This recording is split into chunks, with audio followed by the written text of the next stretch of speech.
लोहा कंधार विधानसभेची जागा ही महाविकास आघाडीकडेच राहणार असं वक्तव्य माजी महिला प्रदेश अध्यक्ष शेतकरी कामगार पक्ष आशाताई शिंदे यांनी केलंय। भेटणार म्हणाले, पण असं नाही म्हणाले की मशालीचंच चिन्ह तिथं येणार आहे। ते असं म्हणाले की महाविकास आघाडीची मशाल पेटणार, त्याच्यामुळे महाविकास आघाडीचा कोणी पण उमेदवार येऊ शकतो। पण माझ्या मते महाविकास आघाडी ह्याच पॉइंटवर पक्की झाली आहे की जे रनिंग आमदार आहेत, स्टँडिंग आमदार आहेत, त्यांनाच त्या याचं तिकीट द्यायचं, पक्षाचं द्यायचं। आमचा शेतकरी कामगार पक्ष महाविकास आघाडीचा घटक आहे, तेव्हा आमचं तिकीट निश्चित आहे असं आम्हाला वाटतं। आपण अनेक नेत्यांच्या वरिष्ठ नेत्यांच्या भेटी घेतल्या, अशी देखील चर्चा आहे की तुम्ही इतर पक्षाकडून देखील इच्छुक आहात। नाही, महाविकास आघाडीचे अनेक म्हणजे महाविकास आघाडीचे ज्येष्ठ नेते शरदचंद्र पवार साहेब यांना मी भेटले आणि दुसरं कोणाला भेटले नाही, पण भेटणार होते, पण वेळेअभावी त्यांना भेट झाली नाही। महाविकास आघाडीचा घटक म्हणून त्यांना भेटणं मला गरजेचं वाटलं, म्हणून मी भेट घेतली। तुमचे बंधू देखील लोहा कंधारमधून विधानसभेसाठी तयारी करायला कितपत आव्हान राहील? नाही, आव्हान असेल की नसेल मला माहिती नाही, पण ते तयारी करतायत एवढं मात्र नक्की। कारण गावगाव गेल्यानंतर लोक सांगत असतात की ह्या गावात येऊन गेले, त्या गावात येऊन गेले आणि काय झालं ते।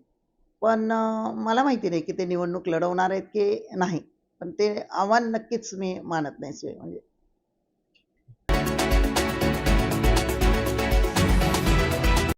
नांदेड वाघा शहर महानगरपालिकेअंतर्गत रस्त्याचं सीसी करण्यात आलं असून त्याचं लोकार्पण आमदार बालाजी कल्याणकर यांच्या हस्ते करण्यात आलं असून काही ठिकाणी विविध कामाचे देखील भूमिपूजन त्यांच्या हस्ते आज पार पडले।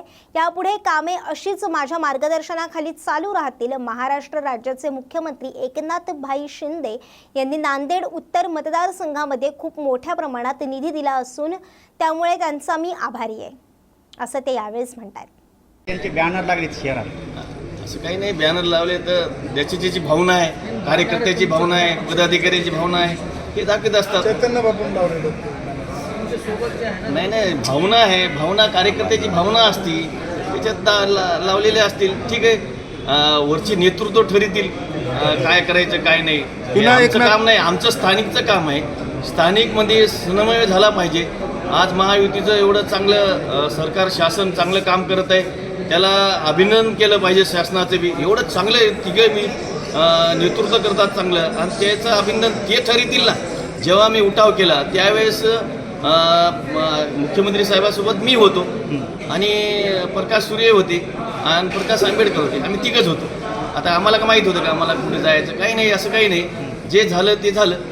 आता लोक, आपण जनसेवा काम करणारे माणसं, आम्हाला काय कशातून उत्तर द्यायचं नाही, कोणी डोळा मारला काय, कोणी काय केलं काय, आम्हाला काय घेणं देणं नाही। आम्ही सरळ माणसं, लक्षात आलं की नाही, आपण सरळ काम करणारे माणसं, म्हणजे आपलं काय राजकारण नाही, आपला पिंड नाही, डावपेच मला येत नाहीत, डावपेच खेळणारे खेळत असतील, मला काहीच नाही। मी सामान्य माणूस, माझी सामान्य जनता माझ्यासोबत आहे। मी एक मुख्यमंत्री साहेबाचा शिलेदार माणूस आहे, जनता माझ्यासोबत आहे। एकनाथ शिंदे मुख्यमंत्री राहणार की देवेंद्र फडणवीस राहणार? हेच मी एक सांगू शकत नाही, हे नेतृत्व वरचं ठरविणार आहे। माझ्या हातात काय, मी स्थानिकचा आमदार आहे, मी लोकांचा सेवक आहे, मला का वरचं काही माहीत नाही आणि मी लक्ष देत नाही। मी वरच्यावर कवात लक्ष, म्हणजे कोण्या कामात लक्ष देणार नाही, कोणा विरोधात बोलत नाही, माझा स्वभाव नाही। हे केव्हा बोललेलं पाहिलं काय? कोणाच्या विरोधात माझ्यावर टीका करतात, काही म्हणतात की काय केलं आमदारानं, काय विकास केला, काय विकास केला? अहो, त्या रस्त्यावर तुम्ही चालले ना, आज खड्डा पडायला का? खड्डा गाडी तुमची सरळ चालली की नाही ते बघा ना, ठीक आहे, चांगली चालली। हां, त्या तुम्हाला दिसायला की नाही आमदार कल्याणकरनं केलेला रस्ता? आज तिथं तुम्ही बैठका घेतला, कार्यक्रम करता, ती कोणाचे काय कार्यक्रम आहेत? माझेच आहेत ना। आमदार कल्याणकरनं त्या लोकांना विचारा ना, तिथल्या कोणं केले म्हणून सांगतील ते लोक। म्हणजे ठीक आहे, एखादं ठीक आहे।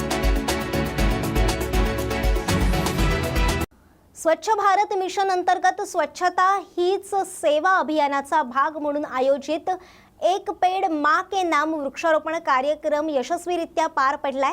भारतचा एक आज नवीन एक आपला अध्याय म्हणता येईल। 10 वर्ष आज पूर्ण होतात 2 ऑक्टोबरला, आणि स्वच्छ भारत ह्या देशामध्ये ही एक मिशन म्हणून एक आपण सगळ्यांनी पुढे आणलं। आणि खरोखर आनंद आहे की आपलं शहर तर खूप पुढे गेलो आपण देशामध्ये सुद्धा आणि राज्यामध्ये सुद्धा 1 नंबरला आपण आहोत.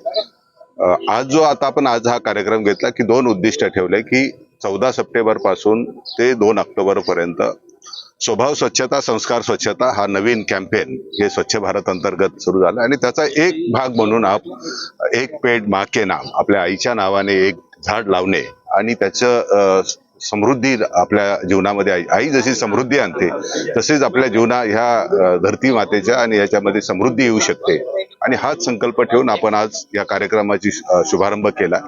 आज या कार्यक्रमाबरोबरच आपण दुसरा एक कार्यक्रमाचं केलं तर मालती आणि विराग हे दोघे जण आहेत आपल्या नवी मुंबईपासून तिथून पायी चालणारा 100 दिवस आणि राजस्थान पर्यंत जाणार आहेत आणि त्यांनी जवळजवळ 1000 वृक्ष या अख्ख्या याच्यामध्ये लावण्याचा 1 लाख वृक्ष लावण्याचा संकल्प केलाय. ह्या संकल्पामध्ये सुद्धा आज संकल्पाची पूर्ती होईल असंच आजचं वातावरण आहे. आपण जर बघितलं तर आपण ज्यावेळेस वृक्षारोपणाला आलो त्याच्या अगोदर एक थोडा पाऊस झाला, एक शुभ संकेत आपण याला मानतो आपल्या याच्यामध्ये आणि निश्चितपणे त्यांचं जे ध्येय आहे ते सुद्धा साध्य होईल.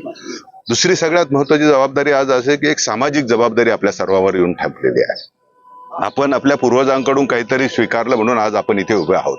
आपले जे पुढचे जनरेशन आहेत ते ह्या जनरेशनसाठी सुद्धा आपल्याला एक सामाजिक दायित्व म्हणजे एक मी म्हणतो माझी वैयक्तिक जबाबदारी आहे, एक संस्था म्हणून एक जबाबदारी आणि एक समाज म्हणून सुद्धा एक जबाबदारी आहे. तर ह्या तिन्ही जबाबदाऱ्या जर आपण मला वाटतं प्रामाणिकपणे पार पाडल्या तर निश्चितपणे जे पुढलं येणारं जनरेशन आहे भावी पिढी आहे त्या भावी पिढीला सुद्धा की आपण काहीतरी त्यांच्यासाठी खूप चांगलं करून ठेवलं होतं हे सुद्धा ते खूप आनंदाने आणि आत्मविश्वासाने सांगतील. आज जगामध्ये आज आपण बघितलं तर ग्लोबल वॉर्मिंगचे जे आहेत आपल्याला नुकसान फायदे सगळ्यांपुढे आहेत. मी त्याच्याबाबत जास्त वाच्यता करणार नाही. आपण सगळे एक्सपिरियन्स पण करतो त्याचे अनुभवतोय आणि ह्या जगामध्ये आज जे तापमान वाढण्याचं जो प्रमाण आहे तापमान वाढणे याच्यामुळे खूप मोठ्या प्रमाणात हानी होणार आहे. म्हणजे आपलं वृक्षावर लागवड होईल, आपली क्रयशक्ती कमी होणार आहे, आपलं अन्नधान्याचं प्रोडक्शन कमी होणार आहे, पूर आणि दुष्काळाची परिस्थिती वाढणार आहेत. त्यामुळे एकूणच ह्या सगळं वातावरणाच्या बदलामुळे होणारे सगळ्या क्षेत्रावरचे परिणाम हे भयानक आहे आणि ते थांबवण्याची क्षमता आपल्यामध्ये आहे आणि ही क्षमतेचं जर आपण मला वाटतं प्रत्येकाने हे केलं जागृत झाली तर निश्चितपणे हे आपण थांबवू शकतो असा मला आत्मविश्वास आहे. हे बघा माननीय पंतप्रधान नरेंद्रजी मोदी यांनी एक सर्वांना आवाहन केलेलं आहे की एक पेड़ अपने माँ के नाम. आता खरं म्हणजे आपल्या पुराणामध्ये वेदामध्ये सगळं सांगितलेलं आहे की पूर्वजांच्या जे घरामध्ये एखादं जर म्हणजे सिनियर जर निधन झालं त्याच्या नावाने एक झाड लावा असे एक संकेत आहे आणि आपल्या आईच्या नावाने एक झाड लावलं तर निश्चितपणे एक प्रकारचे त्या झाडावर पण प्रेम राहील आणि आईची आठवण पण राहील. मी तर सुदैवानं तुमच्या सगळ्यांच्या सदिच्छेनं 95 साली मी वनमंत्री होतो म्हणजे वृक्षांचा वेळ तर मला पूर्वीपासूनच आहे.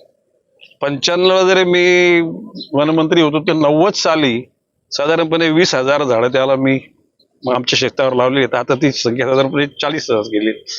एकूणच नवी मुंबई महानगरपालिकेला साजेसच एक काम नवी मुंबईचे आयुक्त डॉक्टर कैलास शिंदे यांच्या नेतृत्वाखाली काम घडत आहे. सगळ्याच पर्यावरणाचा समतोल राखणं किंवा मी वारंवार म्हणतो त्याप्रमाणे शिक्षण, आरोग्य, पाणी पुरवठा, स्वच्छता, वृक्षारोपण या सर्व बाबतीमध्ये नवी मुंबई ही अन्य महाराष्ट्रातल्या महापालिकेच्या पेक्षा एक पाऊल पुढे आहे आणि अशा या परिस्थितीमध्ये तुम्हा सर्वांचा म्हणजे हे फक्त लावून नाही तर त्याला प्रसिद्धी ती प्रसिद्धी फक्त म्हणजे काय जे सहभाग झाले त्यांच्यासाठी नाही, लोकांना अजून त्याच्यातून मेसेज मिळावा की बाबा अशा प्रकारची वृक्ष लागवड करणं गरजेचं आहे. आणि म्हणून प्रिंट मीडिया, इलेक्ट्रॉनिक मीडिया आणि तुम्ही सोशल मीडिया यामध्ये फार मोठा सहभाग घेतात ही बाब आनंदाची. वृक्षारोपणाचा महत्त्व अमरावती येथील शासकीय औद्योगिक प्रशिक्षण संस्थेत संविधान महोत्सव थाटात साजरा करण्यात आलाय. तर संविधानाची जनजागृती करणाऱ्या आकर्षक रांगोळ्या विद्यार्थ्यांनी रेखाटत लक्ष वेधून घेतलंय. तर राज्यसभा खासदार डॉक्टर अनिल बोंडे यांच्या हस्ते संविधान मंदिराचं उद्घाटन करण्यात आलं असून या कार्यक्रमाला औद्योगिक प्रशिक्षण संस्थेचे अधिकारी आणि विद्यार्थी मोठ्या संख्येने उपस्थित होते. देशाचे उपराष्ट्रपती जयदीप धनखड यांच्या हस्ते आज देशातील सर्वच औद्योगिक प्रशिक्षण संस्थेत संविधान मंदिराचे उद्घाटन ऑनलाईन पद्धतीने करण्यात आले. यावेळी प्रशिक्षण संस्थेत शिकणाऱ्या विद्यार्थ्यांना ऑनलाईन हा सोहळा दाखवण्यात आला असून रायगडमध्ये देखील औद्योगिक प्रशिक्षण संस्थेच्या प्राचार्या विद्या पाटील यांच्या मार्गदर्शनाखाली हा कार्यक्रम यशस्वीपणे पार पडलाय. तर रायगड जिल्ह्यातील नागोठणे प्रशिक्षण संस्थेत हा सोहळा पार पडलाय. यावेळी केंद्रीय मंत्री रामदास आठवले, मुख्यमंत्री एकनाथ शिंदे सुद्धा या ऑनलाईन कार्यक्रमात उपस्थित होते. यावेळी सामाजिक सेवाभावी क्षेत्रातील मान्यवर देखील उपस्थित होते.